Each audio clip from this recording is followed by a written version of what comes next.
In-depth analysis of Brave New World The Cage of Happiness and the Cost of Freedom.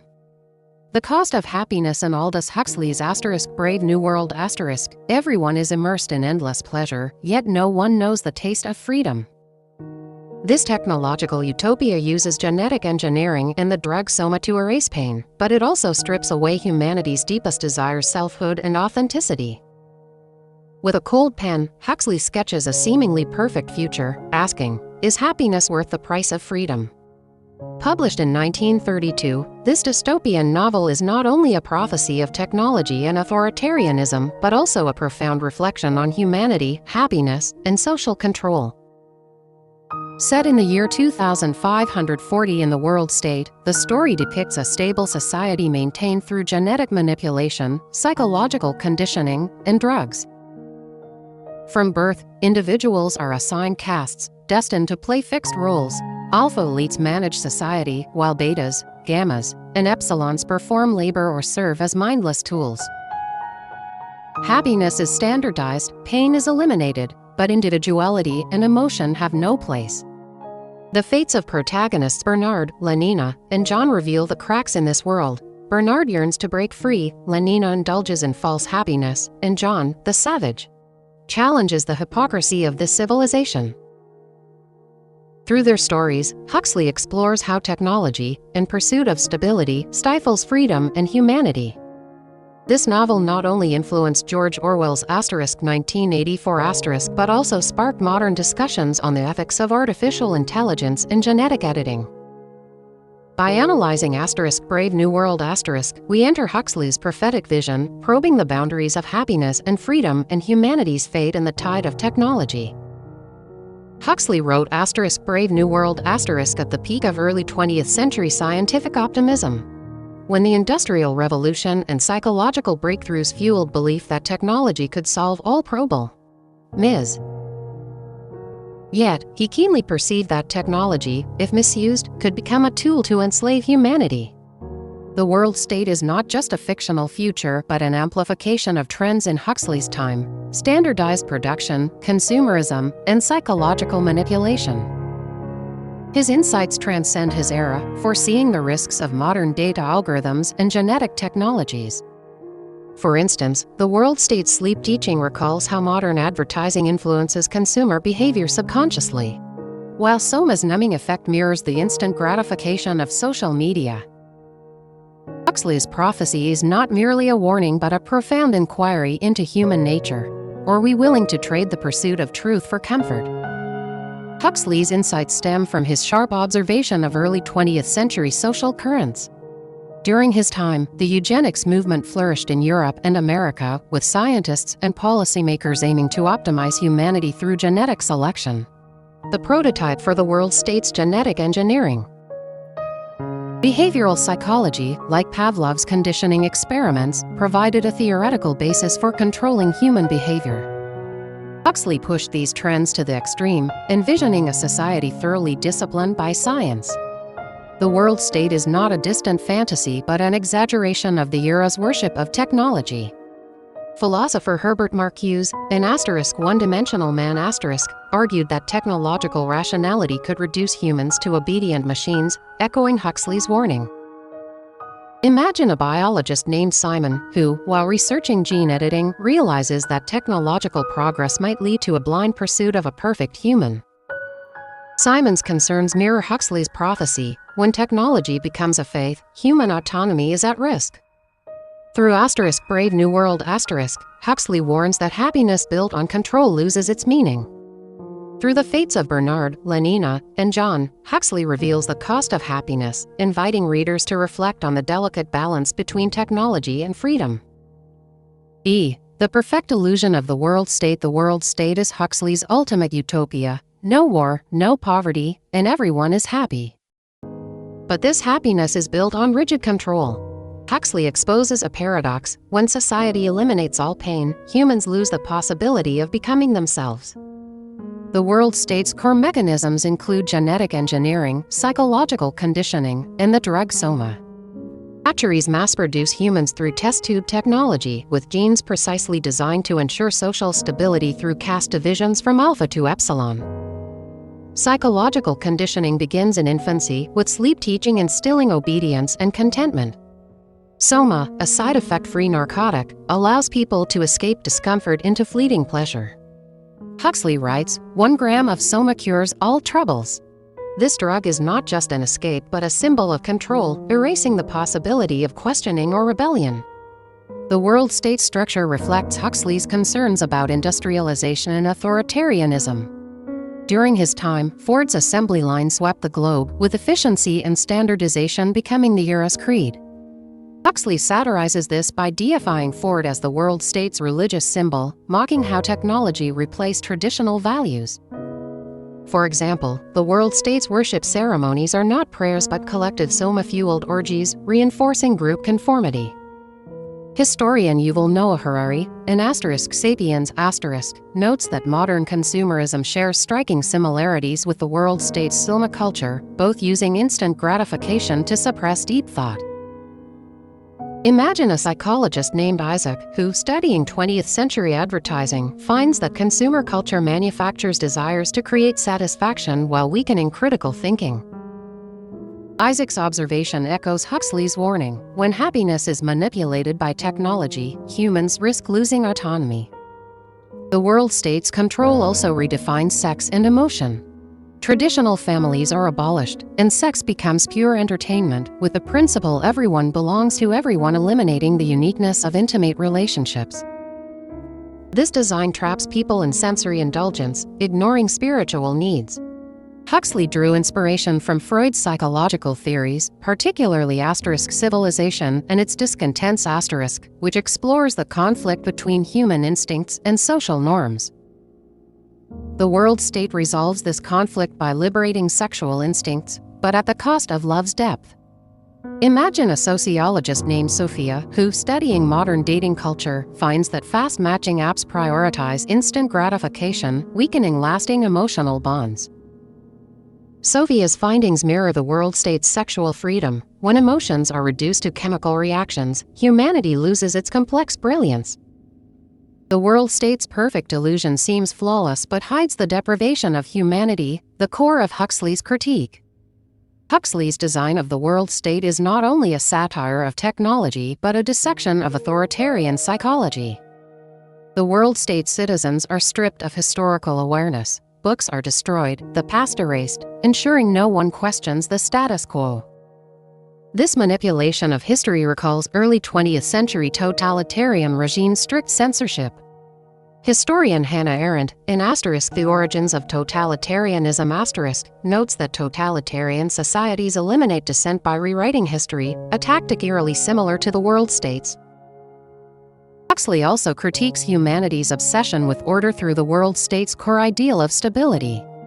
The controllers believe that any instability, art, religion, or independent thought threatens harmony and must be eradicated. Yet, this stability comes at the cost of creativity. Imagine an archivist named Carol who, studying censored literature, finds that societies without historical memory fall into blind obedience. Carol's discovery aligns with Huxley's insight: without history, humans lose the foundation for reflection. The world state's perfection is thus an empty illusion, eliminating pain but also the courage to explore the unknown. 3. Bernard's fractured life. Bernard Marx, an alpha elite in the world state, is alienated by his physical flaw, shorter stature, and psychological unease, making him an outsider in society. He despises Soma's numbing effects and craves genuine emotion and meaning, yet he cannot fully escape the world state's constraints. Through Bernard, Huxley portrays the alienation of individuals in a totalitarian society. Even elites cannot escape the system's conditioning. Bernard's discontent stems from his vague longing for selfhood. On a date with Lenina, he refuses Soma, seeking meaning in the solitude of the night sky, only to be interrupted by her incomprehension. Huxley writes, he wanted not happiness, but truth. This pursuit makes him an anomaly in the world state, setting the stage for his later awakening. Bernard's struggle recalls existentialist philosopher Jean-Paul Sartre's view that freedom is painful because it demands the responsibility of choice. After meeting John, Bernard tries to prove his uniqueness by bringing him to the world state, only to betray his ideals for fame and comfort. His failure reveals the corrosive power of a totalitarian society on the individual. Imagine a journalist named Marianne who tries to expose truth in a heavily monitored society but gradually compromises under systemic pressure. Marianne's concessions mirror Bernard's. Both attempt rebellion but are consumed by the system's inertia. Bernard's inner conflict also manifests in his complex feelings for Lenina. He craves her companionship yet despises her conformity. This tension reflects his struggle between freedom and belonging. Bernard's story is not entirely bleak. His brief awakening reveals humanity's desire for truth. Philosopher Hannah Arendt, in The Origins of Totalitarianism*, notes that totalitarian societies maintain stability by erasing individuality, yet individual resistance always creates cracks. Bernard's cracks, though they don't change the world state, pave the way for John's arrival. His failure shows that even in the tightest control, humanity's faint voice of resistance persists. Imagine a programmer named Eric, who, while developing AI systems, realizes that optimization goals may limit user freedom but abandons his efforts to adjust the code due to corporate pressure. Eric's experience echoes Bernard's. Both struggle to find meaning within a system, only to be defeated by its power. Bernard's fractured life is not just a personal tragedy but Huxley's profound insight into human fragility. Bernard's failure also reflects Huxley's understanding of social pressure. In the world state, even those who sense the system's injustice struggle to resist fully, as social norms are deeply ingrained. Bernard's compromise for fame is not cowardice but a natural human response to overwhelming pressure. Sociologist Irving Goffman, in *The Presentation of Self in Everyday Life*, argues that individuals often play roles expected by others, even against their inner truth. Bernard embodies this. He craves freedom but cannot escape the vanity of his alpha identity. Imagine a market analyst named Oliver, forced to conform to corporate culture despite yearning for creative work. Oliver's compromise mirrors Bernard's. Both lose the courage to resist under systemic conditioning. Through Bernard's story, Huxley reminds us that individual awakening, though precious, often falters under social pressure. His fractured life is a mirror reflecting humanity's struggles and limitations within collective conditioning. Lenina's beautiful cage. Lenina Crowne, the world state's ideal woman, is beautiful, compliant, and perfectly aligned with societal expectations. She revels in Soma's pleasures and follows the everyone belongs to everyone principle of sexual freedom, puzzled by Bernard's rebellion. Through Lenina, Huxley illustrates the world state's happiness trap. When individuals lose the ability to reflect, happiness becomes unconscious enslavement. Lenina's affection for John is her closest brush with genuine emotion, but it remains bound by the world state's values. He cannot grasp John's pursuit of loyalty and deep connection, retreating to Soma's comfort. Huxley writes, she'd rather choose comfortable falsehood than face painful truth. Lenina's character recalls Sigmund Freud's pleasure principle. Humans instinctively seek instant gratification, risking the loss of deeper meaning. Her compliance is not innate but the result of psychological conditioning. Sleep teaching convinces her that happiness is the sole goal, and questioning is unnecessary. Her life seems perfect, yet she is a caged bird, stripped of the ability to fly. Imagine an ad designer named Claire, creating captivating campaigns in a fast-paced consumer society, never questioning the emptiness behind her work. Claire's professional satisfaction mirrors Lenina's happiness. Both lack the courage to question, shaped by their systems. Lenina's interactions with John further expose her cage. John tries to awaken her emotions with Shakespeare's poetry, only to find her thoroughly assimilated by the world state's values. When John confesses his love, she responds with the world state's logic of sexual freedom, prompting his angry departure. This clash highlights not only their differing values but also the world state's distortion of emotion. Philosopher Zygmunt Bauman, in *Liquid Modernity*, argues that modern consumer culture weakens deep human connections, with Lenina as its embodiment. Imagine a social media influencer named Julia, who crafts a perfect online image but feels empty in private. Julia's experience mirrors Lenina's. Both live beneath a glossy surface, unable to reach inner truth. Lenina's beautiful cage reveals Huxley's warning: when happiness is the sole aim, humanity is reduced to mechanical responses. Lenina's compliance also reflects Huxley's critique of gender roles. In the world state, women are shaped as symbols of sensory pleasure, with Lenina's beauty and obedience as products of this design. Her role recalls the complex backdrop of early 20th century women's liberation. While women gained rights, society still shaped ideal female images through media and culture. Cultural critic Laura Mulvey in *Visual Pleasure and Narrative Cinema* argues that women are often objectified to satisfy the male gaze, a dynamic mirrored in Lenina's role. She exists to meet the world state's aesthetic and functional demands, not as an independent individual. Imagine a model named Emily, required to maintain a perfect appearance in the fashion industry, feeling empty under its conditioning. Emily's experience echoes Lenina's. Both are trapped in society's frameworks, losing the freedom of self-expression. Through Lenina's story, Huxley reveals how gender conditioning combines with technological control to erode humanity. The Savage's cry for freedom. John the Savage is *Brave New World*'s most tragic figure. Raised in a reservation and steeped in Shakespeare, he cherishes love, loyalty, and freedom.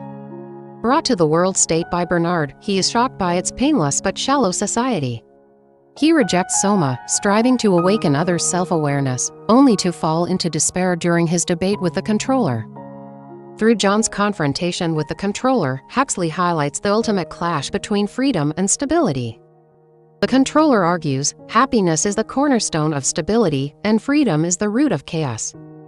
John retorts that the pain of freedom is more real than false happiness. His suicide, the novel's climax, is a complete rejection of the world state's values. John's tragedy recalls 19th-century Russian writer Fyodor Dostoevsky's question and * the brothers Karamazov *, would humans trade freedom for happiness? John's choice to embrace pain over numbness embodies Huxley's call for human dignity. Imagine a poet named Theodore, who, in a highly technological society, persists in writing profound poetry, rejecting shallow popular aesthetics. Theodore's isolation mirrors John's. Both pay a heavy price for resisting collective conditioning. John's love for Shakespeare is his spiritual anchor, using lines from *Othello* and *The Tempest* to combat the world state's emptiness. For instance, he quotes *Hamlet* to be or not to be to express his commitment to freedom, but finds no one understands his language. This cultural divide underscores the world state's erasure of human depth. John's resistance also manifests in his pursuit of love. His feelings for Lenina are not the world state's sensory desire, but a yearning for romantic loyalty. Yet, his ideals shatter in the face of the world state's reality, leading to his self-destructs. Literary critic Bei Dao, discussing Shakespeare, noted that tragic heroes often fail due to their adherence to ideals. John's tragedy fits this mold. His cry for freedom, though unable to change the world state, reveals humanity's unyielding spirit under oppression. Imagine an environmental activist named Isabel, calling for nature's protection in an industrialized society, only to be drowned out by consumerism's tide. Isabel's struggle echoes John's cry. Both fight for higher values but cannot shake the system's foundations. John's cry for freedom is not just a personal tragedy but Huxley's warning to modern society. John's tragedy also lies in his attempt to use traditional values against modern society's emptiness. His Shakespearean passion is both a personal refuge and Huxley's call to preserve cultural heritage. In the world state, literature and art are deemed dangerous for sparking emotion and questioning. John uses *Romeo and Juliet* verses to express his feelings for Lenina, only to be crushed by her indifference. This cultural rift recalls literary critic T.S. Eliot's critique in *The Wasteland* of modern civilization's spiritual barrenness when culture is overtaken by consumerism. Imagine a playwright named Thomas, persisting in creating profound dramas in a commercialized film industry, only to find audiences prefer shallow entertainment. Thomas's struggle mirrors John's. Both use art to combat society's numbness. Through John's failure, Huxley warns that when culture is replaced by technology, humanity loses its spiritual roots. 6. The clash of technology and humanity. Huxley's *Brave New World* is not only a literary work but a prophecy of technology's misuse. Though genetics was in its infancy during his time, Huxley's insight into technology's control over humanity remains deafeningly relevant. The world state's genetic engineering and psychological conditioning recall modern biotechnology and algorithmic manipulation. For example, 2020's gene editing technologies like CRISPR raise ethical debates. They can eliminate diseases but risk being used to design humans. Philosopher Nick Bostrom, in *Superintelligence*, warns that technology without ethical limits could recreate the world state's nightmare. Huxley's critique extends to consumer culture. Soma symbolizes modern society's obsession with instant gratification, like social media algorithms feeding fleeting pleasures. The world state's education system further reveals technology's erosion of humanity. Sleep teaching instills values of hierarchy and obedience from birth. This method recalls the rise of early 20th century behavioral psychology, like John Watson's environmental determinism, which claimed human behavior could be fully shaped through controlled environments. Huxley takes this to the extreme, creating the world state's perfect citizens. Imagine an education scholar named James, who finds that modern standardized education may stifle students' creativity. James's concerns echo Huxley's critique. When education becomes a tool of control, individuality is erased. Huxley's prophecy is not wholly pessimistic. Through John's resistance, he urges humanity to beware technology's alienating power. Imagine a tech ethicist named Natalie, who discovers that algorithmic recommendation systems may limit users' intellectual freedom. Natalie's concerns align with Huxley's warning: technology should serve humanity, not enslave it. Huxley's novel also foreshadows modern privacy issues. The world state's omnipresent surveillance, tracking every citizen's move, mirrors today's data tracking technologies. For instance, 2020's privacy advocate Edward Snowden exposed government and corporate surveillance networks, evoking the world state's total control. Huxley's insight reminds us that the clash between technology and humanity is not just a scientific issue but a philosophical question of freedom and dignity. Huxley's critique also targets modern society's trend toward entertainment. The world state's feelies immerse people in multisensory illusions, much like today's virtual reality technologies. Media scholar Neil Postman, in *Amusing Ourselves to Death*, warns that entertainment-driven information delivery weakens rational thinking. The world state's citizens, lost in sensory pleasures, ignore social injustices, much like modern audiences distracted by streaming platforms and short videos. Imagine a media researcher named Lydia, who finds that short video platforms' algorithms trap users in instant gratification, undermining deep reading. Lydia's observations echo Huxley's prophecy: when entertainment dominates life, humans risk losing critical freedom. Huxley's warning is not just about technology but a defense of humanity's spiritual core. Epilogue. Braving the New World. Nearly a century since its publication, *Brave New World**s warnings still resonate sharply. Huxley's false utopia reveals the eternal paradox of happiness and freedom. His novel not only critiques technological authoritarianism but calls for individuals to find themselves amid collective conditioning.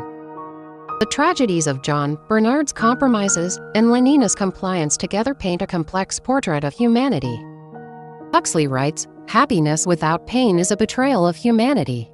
This insight prompts us to reflect: when technology promises a perfect life, are we ready to pay the price of freedom?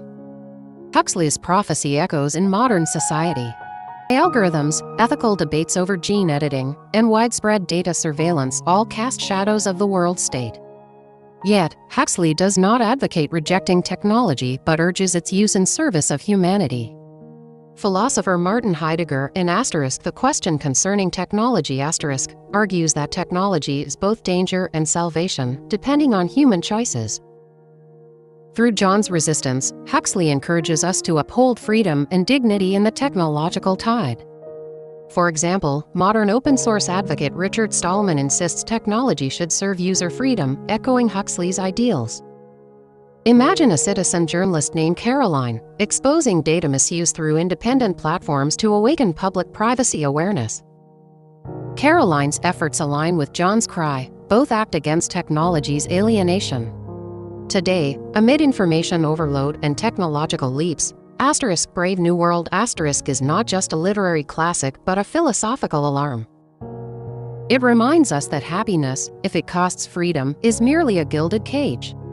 Just as John used Shakespeare's poetry to combat the world-state's emptiness, we must hold fast to humanity in the technological surge, bravely facing our own new world.